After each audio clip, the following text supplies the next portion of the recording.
Yeah, okay, then I'm going to talk about, the TCC and other exotic states with two open heavy quarks, CC or BB. And I will talk about them in several works. And there have been collaborators and there, Raquel Molina, Alberto Feijó, Weihong Liang, Liang Rongdai, Luis Roca, Alberto Martinez, and Kachan Kemchandani. So first I will give, their educational derivation of a local heat engage approach and how, from there I can get chiral Lagrangians. Then I will use not chiral Lagrangians, but I will use the local heat engage approach to generate the interaction between mesons and look and show there some results, which were derived in 2010 about, exotic states, which I had nearly forgotten. Then I'll discuss about the TCC and then the predictions that we make about, related states with D star, or D star S, B star, etc. So, okay, fine. Then let's go ahead. First, I want to spend a couple of minutes only, in order to show the derivation, of chiral Lagrangians, starting from the local heat engage. Local heat engage was a theory, that was developed by Bando and collaborators, Sacco Bando, Lady Bando, and and then, it deals about the interaction of vector mesons.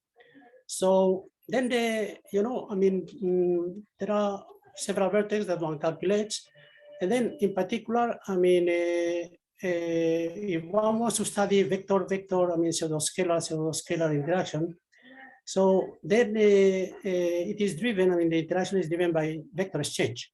So you need there, two Lagrangians, one, for the vector going to two pseudo-scalars, which everyone knows is this Lagrangian here.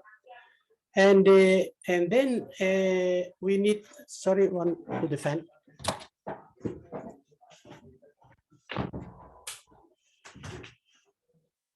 Okay, so okay, and then we have here the other. This Lagrangian is not so well known. Actually, the vector, three vertex contains 6 terms, but I'm going to make. Well, chiral Lagrangians also make a simplification. I'm going to work. For states. Which are close to threshold. So then the 3 vector. I will neglect the 3 vector of the external vectors. So, okay, then in this case, after the 6 terms, there are only 2 that remain, which are those which I have here. And even then, there is one curious thing, you might think that that's very complicated because you have 1, 2, 3 vectors, and 3 vectors, you don't know which one of these vectors corresponds to any of this. So, it could be an absolute mess. However, things become very simple, because I am going to prove you in a second that this vector here cannot be external. External can only be these 2. This one cannot be external. Why that? If this is external, the polarization vector epsilon mu, the epsilon 0 component is 0 when the 3 momentum is 0. So then mu can only be 1, 2, 3 special components. And then when you contract with that, then you have there the derivative, and the 3 momenta. You have the 3 momenta of the vectors, but we say that the 3 momenta was 0. So fine, then this cannot be external. By exclusion, has to be the internal one. Good, then you can do the Feynman diagram and calculate this amplitude, and then you have this thing here, and then you have the other vertex here, the propagator, and this is what I prove you. That's the one that has to be contracted. So you contract there, and you have this sum of polarizations. The 4 vectors there, in this case, are negligible, so you throw that out, and then you get, this expression. And this expression is just exactly, the chiral Lagrangian that was derived by Mike Burrs in Zeiss Physics 96, exactly the same one. So, okay, then I'm not going to use chiral Lagrangians, to work with heavy quarks, certainly not, but I will use the local heat engage. Yeah? I will just exchange vectors, between the components, and when needed, if needed, I will exchange pseudo-scalars. That will come later. But anyway, that is the starting point. And fine. And so in a sense, that's it. Okay. Now, let's go here and see one thing which I have nearly forgotten, which is that in 2010, Raquel Molina and Tania Brands, she came from the group of Tübingen, and we did some work. And I was laughing when I saw, the motivation of Weinberg that was exposed the other day to do works. One of the important motivations was, because he knew how to do. So I think my motivation to do this is also because I knew how to do. I didn't have any idea what would come.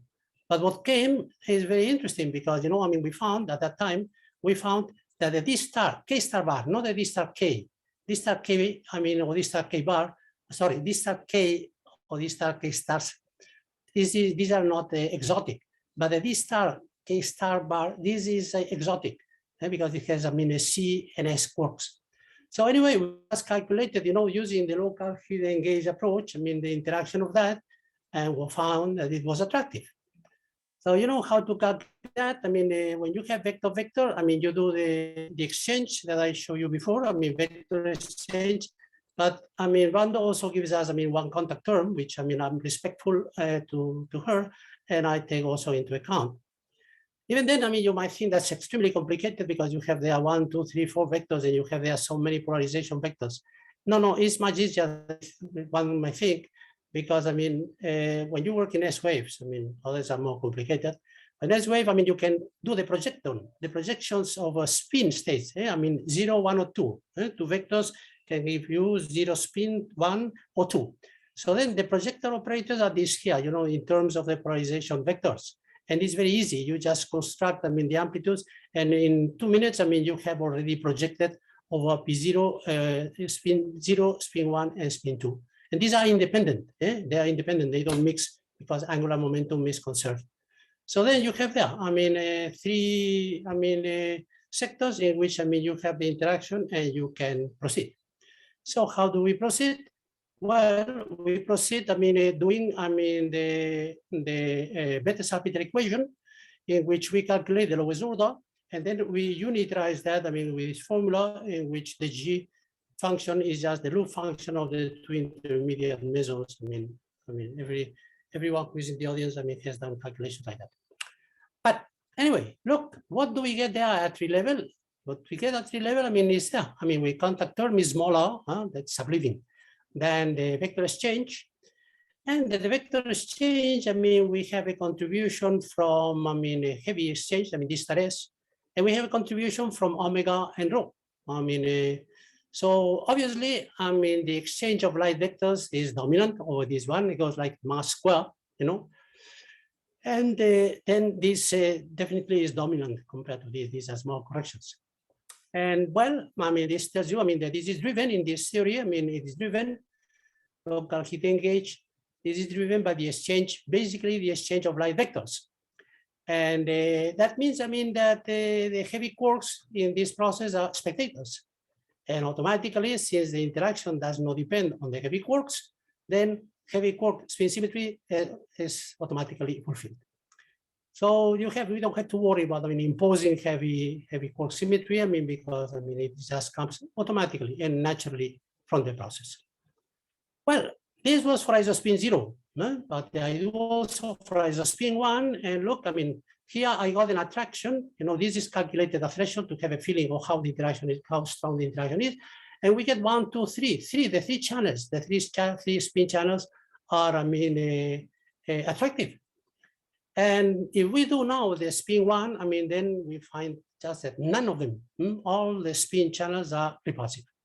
So consequence, we don't expect any state, without any bound state, with isospin 0, 1, but we expect 3 states with isospin 0.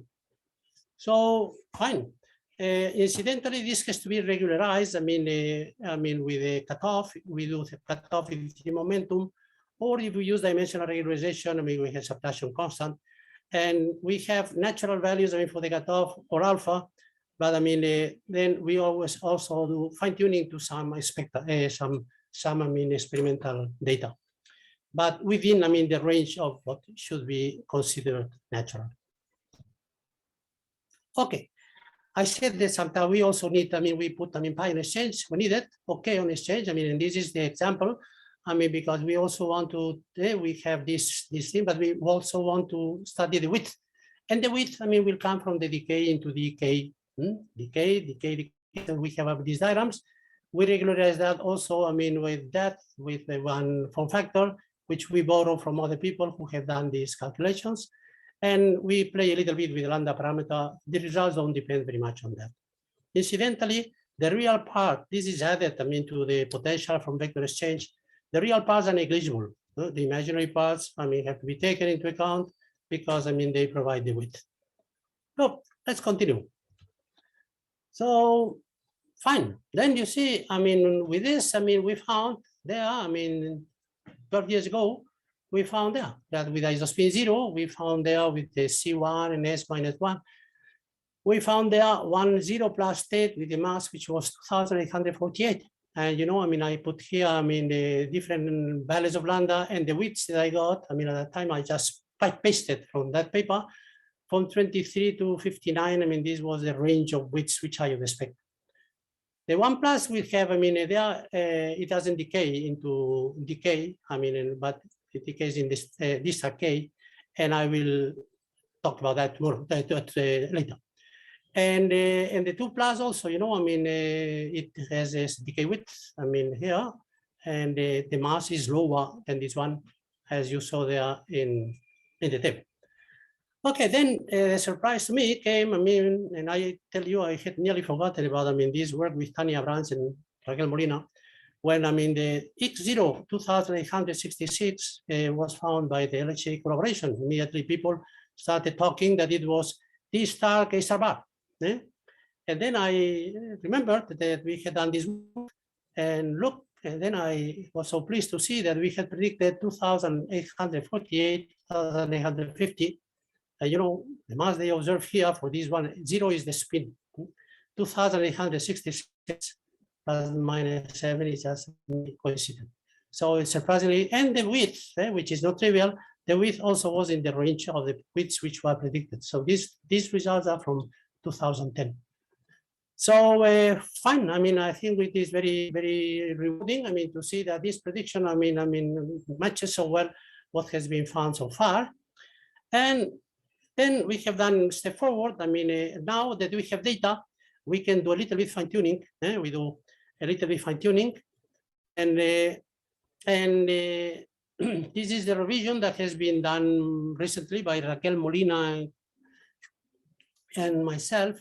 And what we do is a fine tuning, you know, the parameters. I mean, to get exactly, you know, before we got 2,850, now we want to get 2,866. So we do a little bit of fine tuning of the parameters.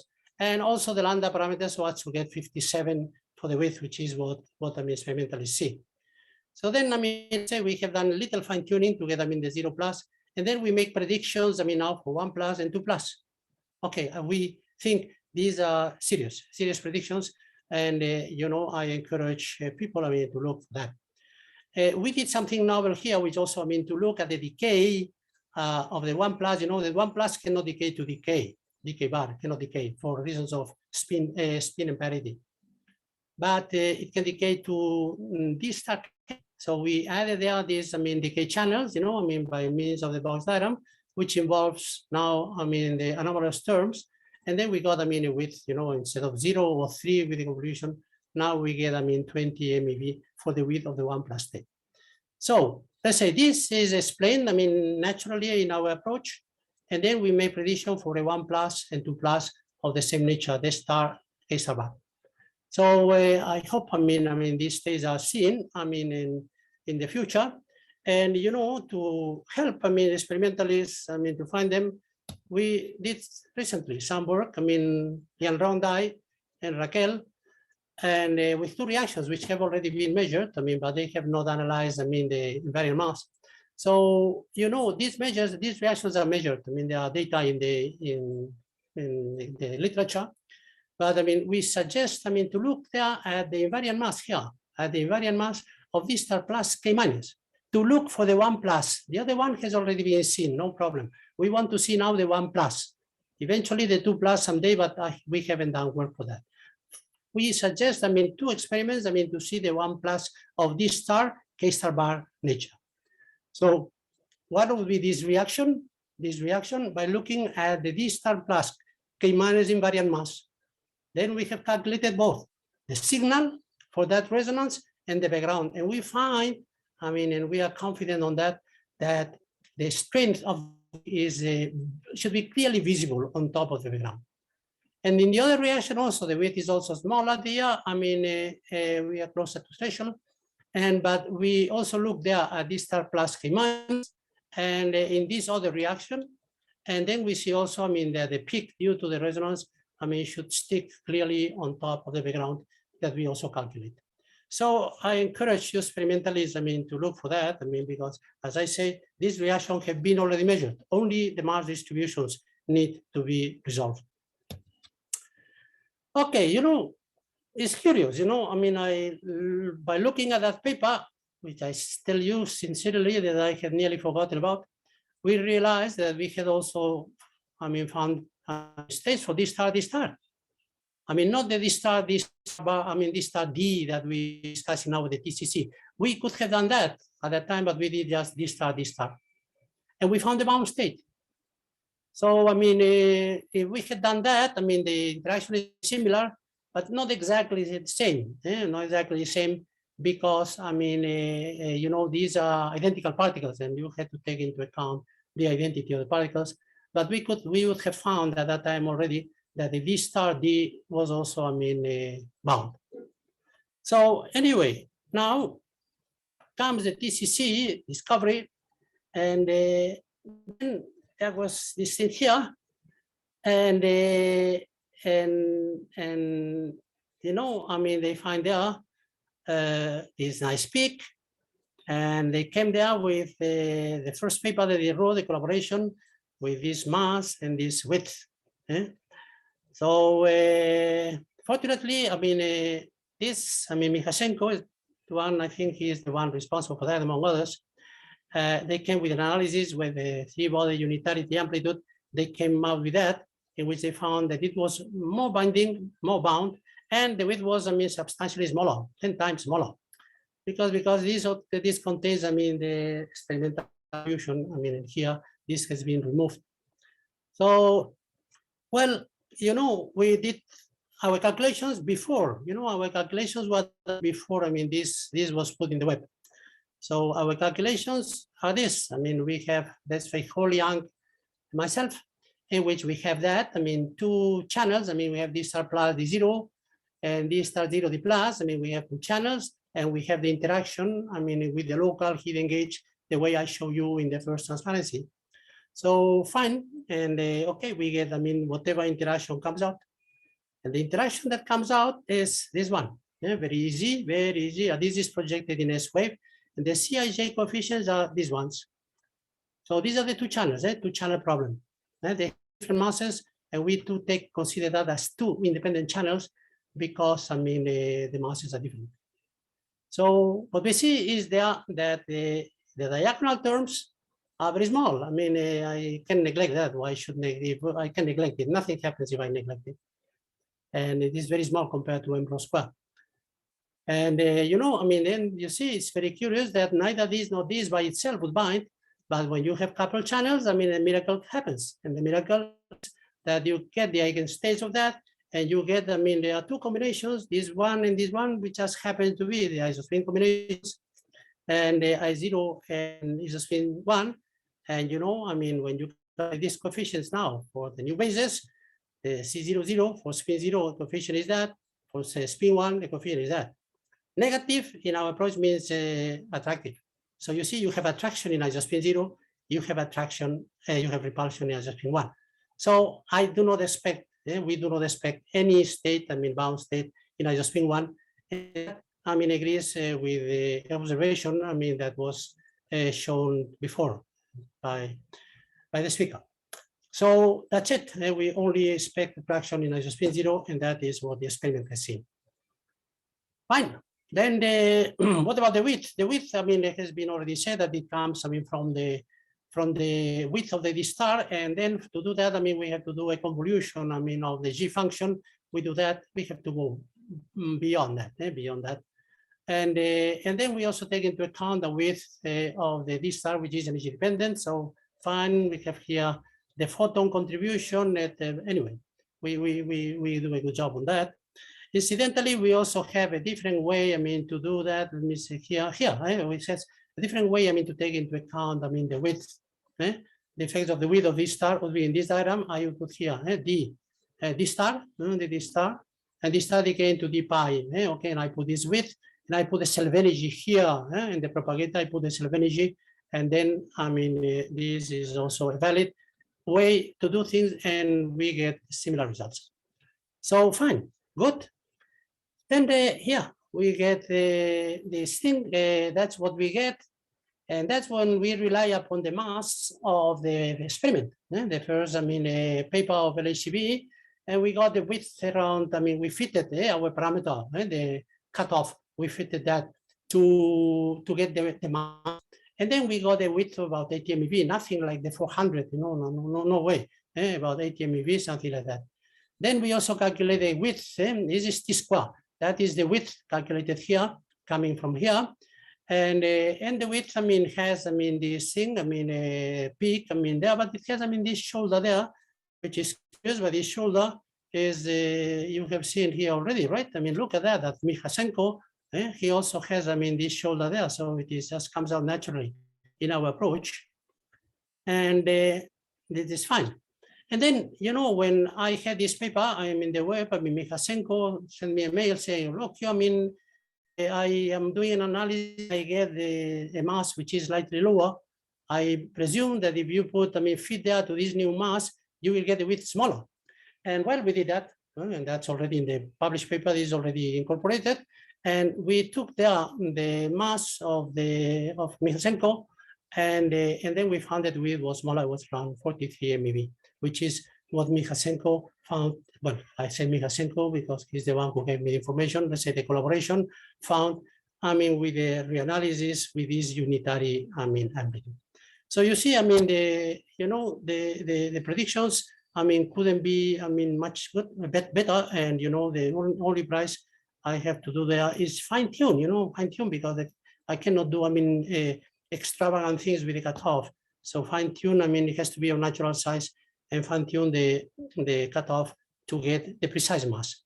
So I consider that very, very nice. So I also want to say, I mean, that there are works, I mean, on that, many of them, I mean, on this molecular picture, and you will hear probably later, well, Miguel Badalejo, well, there is also the talk by Fenkung Guo. Incidentally, I mean, Fenkung Guo, from the title that I see in his talk, he's also using, you will see when he gives a talk, he's also using the local hidden gauge approach, I mean, to get the interaction between the mesons. You will see that because I have read that paper. Good. So, okay, and then now comes, I mean, other things. I mean, we want to make predictions. We have explained that. We are very obviously satisfied with what the picture that we have, but we want to do now, I mean, predictions. So the predictions now come, I mean, obviously about the D star state, or D star S, D star, eventually D star S. So, I mean, again, too exotic, but I mean, of a different nature. So the calculations are exactly the same here because they're identical particles. Now, I mean, this doesn't exist. This for spin, isospin, I mean, symmetry, I mean, taking the symmetry, this and this, I mean, do not exist. Only this one exists, the 1+. The 1+. And in this case, I mean, the interaction is attractive. So we are happy. I mean, we predict there should be a bound state of this star nature. Okay. And, if we do an isospin 0, if we do the same with isospin 1, nothing, I mean, this one is the one that doesn't exist because of the symmetry of the particles. These two can exist, but, the interaction is repulsive. So we expect nothing in isospin 1, only isospin 0 and only 1+. Fine. Then what about, I mean, DS, D star S, I mean, same, also get, I mean, here there is no, I mean, identity of the particles. The 3 modes are possible, but we only get, I mean, attraction in the 1+. Again, the 1+ seems to be, I mean, favored. The 1+ is the one where we always get attraction, and we also get attraction here. And we also look at DS, D star S, nothing. I mean, this is again forbidden. And these two, I mean, you have repulsion. So we do not expect any D star S bouncing. Good, let's go on. Okay, the width, I mean, Valley now, I mean, I told you, I mean, that we were doing the decay, and we have to take into account the decay width, this star going to this star D. And you see, we have there, I mean, we have now pion exchange when needed. You see, we put it, no problem. And we have all these diagrams here. We have to duplicate that because given the symmetry, we have to exchange also the P2, the P3 and P4, P3 and P4 have to be exchanged at the particles. And we get, I mean, 32, I mean, diagrams. And don't worry, you know, I mean, it looks like lots of work. It is not. The work is only painting because calculating is very easy. There are only two topologies which are different, and the rest are just Clebsch-Gordan coefficients. And so, I mean, even if it looks like much work, it is not. Fine. And then, I mean, I put here the formulas to calculate that, but I mean, I don't want to go into details. I mean, that's nothing. And there, predictions, what we predict. That's what we predict. For the D star, going to D star. There we get, I mean, these predictions for different cutoffs, for different values of cutoff, you know, I mean, well, we always get binding. And, you know, this Qmax around 450, this is what we needed to get the TCC. So we use the same. And then for these values, you know, we get a bound state. We get a bound state there, and even more bound than the TCC. Why that? I mean, well, these are identical particles, and, you know, you benefit from the Bose statistics. I mean, this enhancement due to Bose statistics. So, well, consequence of that is that we get that now we predict a bound state with these values of Qmax, more or less, of around 1 to 2 MeV binding, more than before, more than the KV that we had before. 1, 2, and the width now is not, I mean, KV. Width now is just, I mean, MeV, 1.5 to 2.3, because, I mean, the decay channel to this star D is open. And here, again, here also, you know, the D star S, D star S, D star, I mean, we also find that, but, you know, when we go to cutoffs of this size that we needed for the TCC, then we get a cusp. We don't get a bound state, we get a cusp, would correspond to a virtual state with a visual width around few KV, 100 KV. So that's it. I mean, we predict, I mean, clear states for the D star, clear states, 1 plus. And this one, I mean, well, I think you should see a cusp. I mean, this, I am confident that you should see a cusp also. So, good. There you have predictions. I mean, I think, I mean, sooner or later, LHCb or collaborations should jump into that. Now, we wanted to go now to the bottom sector, and then we do all the possibilities. B star B, B star B star, B star S B, B star S, B star S, etc., etc. All the possibilities investigate. Incidentally, BB or DD, I mean, this the interaction is repulsive. You can ask, why don't we have DD or BB? Interaction is repulsive for these states. So fine, this is done by all collaborators. And here, width of the B comes from, the B star comes from the decay to B gamma. We take that into account. Also energy dependent, and well, okay. And then we do the same thing that we did before and repeat the calculation, and these are the results. So these are the results that we get. We get bound states. I was surprised, you know, when I was at the beginning, I'm happy that we got more bound than the TCC. We get bound about 10 MeV, 20 MeV. So, and well, we checked, I mean, our calculations were correct. And then I came in peace to myself when I saw that the people who have done calculations, I mean, in quark models, they always said many years ago, I mean, that the interaction with quarks was more attractive than the interaction with charm, like quarks. So, I mean, okay, then this is reasonable and understandable. So this is what we predict. And this is for B star B0, B star B, B star B. But for B star, we already have width. I mean, this, I mean, the width comes from the decay of B star into B gamma, which is nothing. That's why we have just straight lines.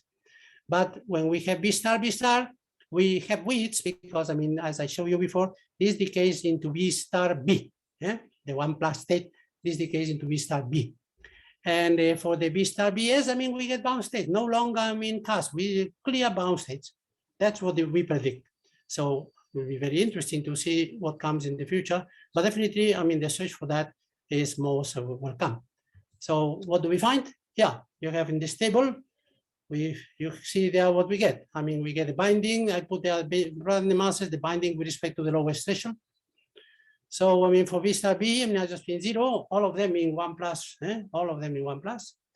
Bound by 21 MeV, the width is very small, 14 keV, because that comes from the decay to B gamma, nothing. But when we start this also, I mean, bound and similar width. When we start the B star, I mean, then we get about 20 MeV binding and 80 MeV width. And the B star SB, which is less bound, I mean, then the width is smaller, it's about 0.5 MeV. So these are the predictions.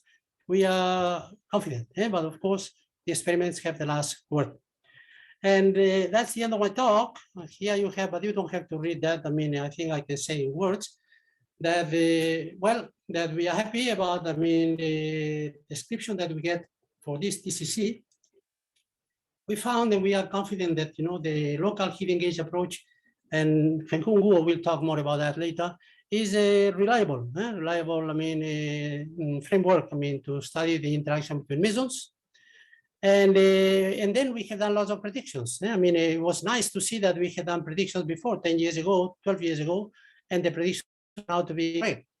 And we have done new predictions. I mean, and we are, I mean, hopeful that, I mean, someday and hopefully soon, I mean, LHB or any other collaboration will find this stage. And that's all. Thank you. Many thanks, with very nice predictions and suggestions for further experimental search. Sasha, please. Well, thanks a lot, Eulogio. Well, a lot of very Sasha, valuable. nice to hear you. Yeah. I have two questions, actually. Yeah, for BBstar, right? TBB, still it's quite well known or believed. Lattice QCD predictions here are quite solid that the binding energy here would be more than 100 MeV somehow. I mean, what? Here, Which one? BBstar, yeah, sure. BBstar, okay. BBstar, So, I mean, is the bound. I mean, yes. would you comment on this? Probably your model does not take into account quark, anti-diquark. No, it does not. No, I mean, we only take into account, I mean, meson interaction. No, we don't have. Sure. So, but here you could, I mean, then, well, here I would say still BBstar really is believed to be much lower than you predict, but okay.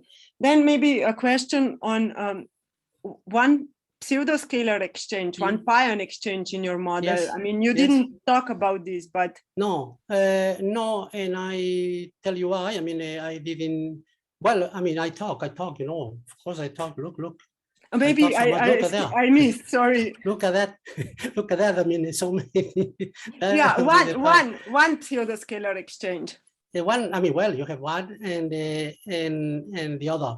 Well, the reason, you know, I tell you, I mean, well, I prepare some back slides, you know, I mean, because I know people ask this question, you know.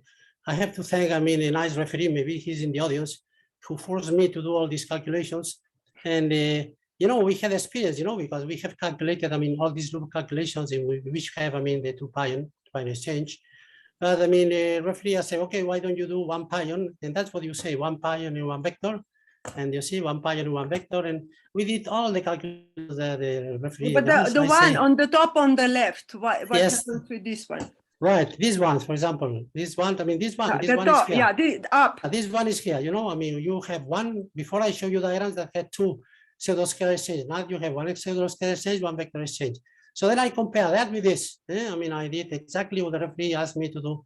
I compare that with this, and I compare that with this.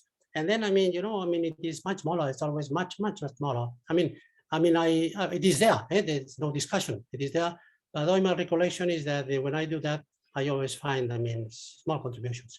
But anyway, I mean, you will hear more about. I'm just asking the TCC one pion exchange. Yeah, well, I mean, here is it. You know, I mean, why do I always put them in loops? I tell you why, because, you know, if you put that as a potential, it is tricky. If you put that as a potential and sum to other things, and you iterate with the Lie-Schumer equation, it's tricky because, you know, the analytical properties are not exactly the same as when you have this loop. what we do is we calculate this loop exactly, with Feynman, as Feynman diagrams with the 4 propagators, exactly, and this you do not get, you do not get when you do the Werther-Salpeter equation, putting there, factorizing this as a potential. You can do a good job, I mean, and I don't complain about the people who do that, but this, I mean, is the right way, the exact way to do it, and that's why I do it that way, yeah. Mm-hmm. Okay, I should thank you, Eulogio. I should leave others for. No, thanks for the question. I mean, it's a proper one. I mean, people will ask this question many times. So thanks very much. Okay, thanks. And Ivan. Hi, Eulogio, thanks a lot for the talk. I have like one comment and one question. So firstly, can you go back to slide 10? Page 10. Page 10. Yeah. Sure, page 10. It's good I number them. I mean, because it's okay. It might be just a typo here, but I want to comment that it. I don't hear you.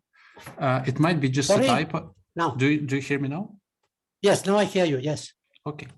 So I was saying that at the left picture, it's like you wrote that it's spectra without correction, but it's actually spectra. It's the data. It's already with the detector resolution there.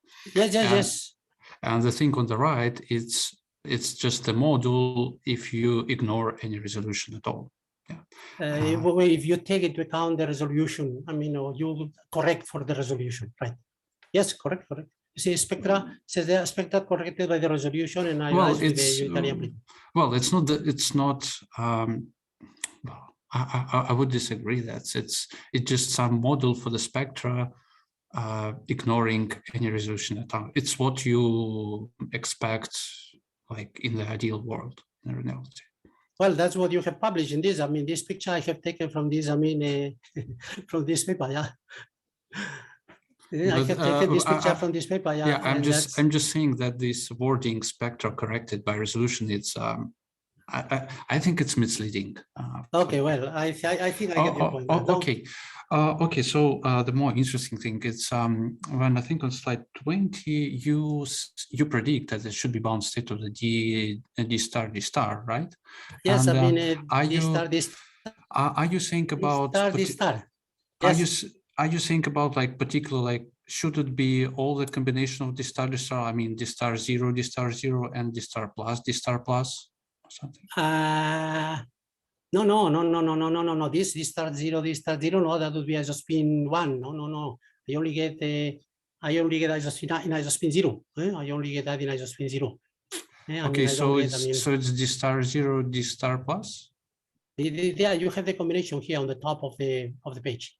D star plus D0 minus D star 0, D star plus. Okay, good. This now combination. Okay. So the point is that, I mean, in principle, when this decay proceed, if you miss the pi of the photon, you should have some relatively narrow structures in the D spectrum, like D0 and D0 D plus, and such spectra we have. So that would be extremely interesting, like to get what your prediction would be for the for these corresponding spectra, and then we will compare. Thank you very much. Yes, I mean, in fact, yes, you are absolutely right, and this is what I try to do here. You see, I mean, that's what I try to do here. You see, I mean, here. You see, similar. And D star plus, I mean. Here, D star plus K minus, there you have D star plus D bar. So I could do that, the same thing I could do, the same thing that I have done here, I could do there. Yes, and one would get, peaks, it's a good suggestion, yeah, we could do it, yeah, no problem, yes, no problem. Yeah, the same that we have done here, we could do there, no problem. Because once you provide this, then we almost can straightforward either prove or disprove this prediction. Because we have all the data. Definitely, you have to look there. You have to look at the D star D. You have to look at D star D. D star D, yeah. Well, my point, even if you look on the D0 and D0 D plus, you already should see. No, D0, you cannot, because this does not decay. This 1 plus doesn't decay into two pseudo scalars. No. Has well, to be D star D. it decays, the D stars decay to the D and pi or D and gamma. And if you miss the pi or gamma, you should, Oh, okay. like you end up with a D0, D0. And Fine, anyway, fine. it will have some effect on the shape, because even if you look in like our original paper, we described that even that this just theta quark decaying to D star makes reflection of the D0, D0, D0, D plus, and we see enhancement in both the spectra, and it agrees like extremely well with just a single theta quark. And naively, I see that there is no space for other contributions of like different kind if they have the slightly different ratio between these two yields in these two channels. So it would be extremely interesting what your model says about it. Good. Thanks for the reminding. That gives me one work idea. I pile up the work ideas and I do them when I can. Okay, thank you very much. Thanks a lot. Okay, thanks. So due to time constraint, maybe we very briefly to have the question from Nora.